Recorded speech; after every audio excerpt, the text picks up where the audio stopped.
Bismillahirrahmanirrahim. Elhamdülillahi Rabbil alemin ve sallallahu ve sellem ala seyyidina Muhammedin ve ala alihi ve sahbihi ecma'in. Vela ve bera bir kavramdır. El-vela vel-bera akidemizin bu başlığı kiminle dost, kiminle düşman olacağımızı gösteren bir başlıktır.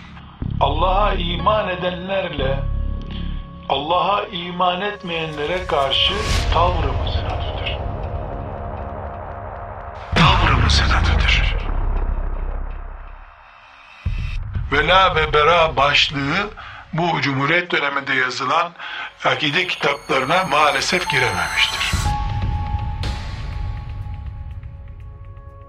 Çok önemli bir konu. Akide ayetlerinin, vela ve bera ayetlerinin Haç'tan en az 10 sene önce indiğini unutmamak lazım. Ashab-ı kiramın beyninde namazdan önce akide yerleşti. Oruçtan önce vela ve bera yerleşti. Haç'tan çok önce Allah dostumuz, müminler dostumuz, Resulullah önderimizdir yerleşti. Bu yerleşmeseydi hac da yapamazdı onlar. Zekat da veremezlerdi zaten. Bir şeyin akidemizden olması için onun ya Allah'ın ayetleriyle ya Peygamberi Aleyhisselam'ın sahih hadisleriyle sabit olması lazım. Onun ya Allah'ın ayetleriyle ya Peygamberi Aleyhisselam'ın sahih hadisleriyle sabit olması lazım. Birinci bölümdeki ayet Maide suresinin ayetleri 55-56. ayetleri İnnemâ veliyyukumullahu ve rasûlû vellezîne âmenû ellezîne yukîmûne's-salâte ve yu'tûne'z-zekâte ve hum râki'ûn ve men yetevellallâhe ve rasûlehu vellezîne âmenû fe inne hizballâhi humul gâlibûn.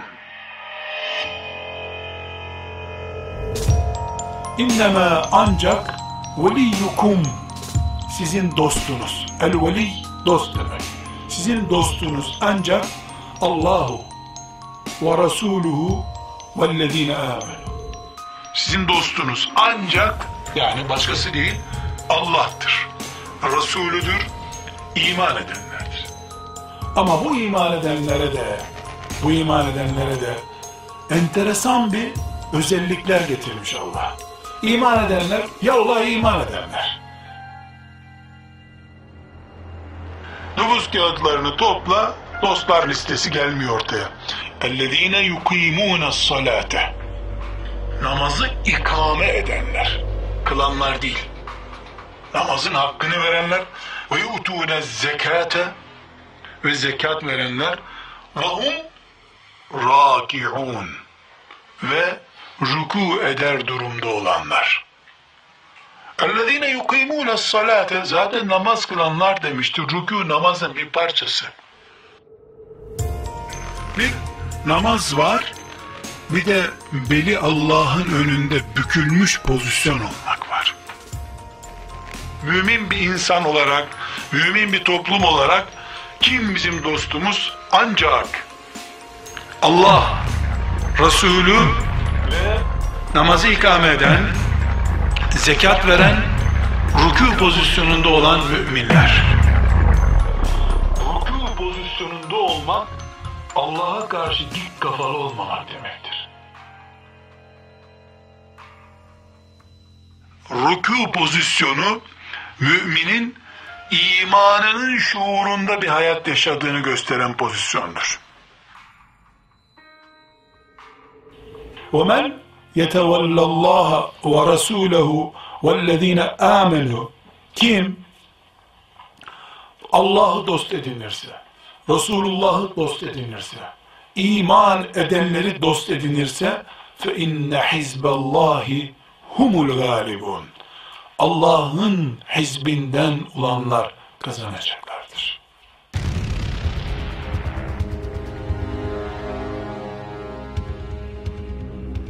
Demek ki kazanabiliyor olmak, kazananlardan olmak, Allah'ın hizbinden olmakla mümkündür.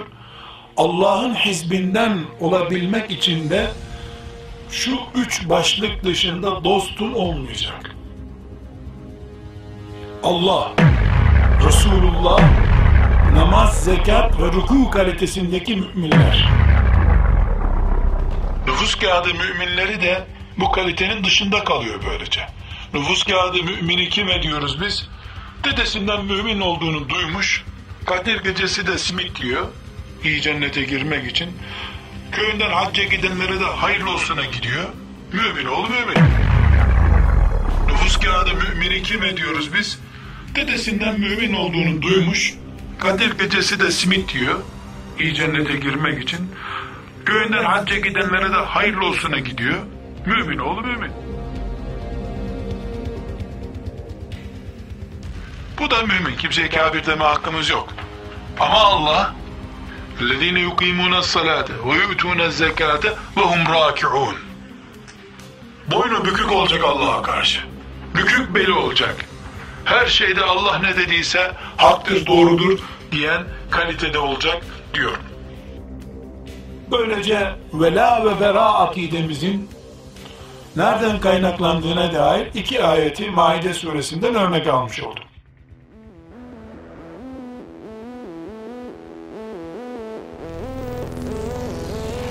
Vela ve bera. Ne demekti vela? Allah, Resulullah ve müminler dosttur. İnnemâ veliyukumullahu ve rasûlû vellezîne âmen. Kural. Bera nedir? Küfür ve kafir dost değildir. Düşmanlık yaparsa düşmandır. Düşmanlık yapmazsa benimle ilgisi olmayan biridir. Bu akidemizdir. İmanımızla ilgilidir anlamında söylüyor. Akide iman demek çünkü. Dost Allah'tır, Resulullah'tır, müminlerdir. Bu 3 kelimenin dışındakiler dost değildir. Ya düşmandır ya da yok hükmendedir. Sosyal ilişkinin gereği olarak bir arada dururuz, o kadar. Zulmetmeyiz, zulümlerini kabul etmeyiz. Onlar bir kutup, biz bir kutubuz. Hem Allah'ın düşmanlarıyla sosyal, dini, siyasi, gelecek projelerin olacak, hem de ashab-ı kiram düzeyinde süper Müslüman olacaksın. Bu vakıa böyle değil. Bunu ciddi bir şekilde ayet-i celile bize öğretiyor. Velhamdülillahi Rabbil alemin.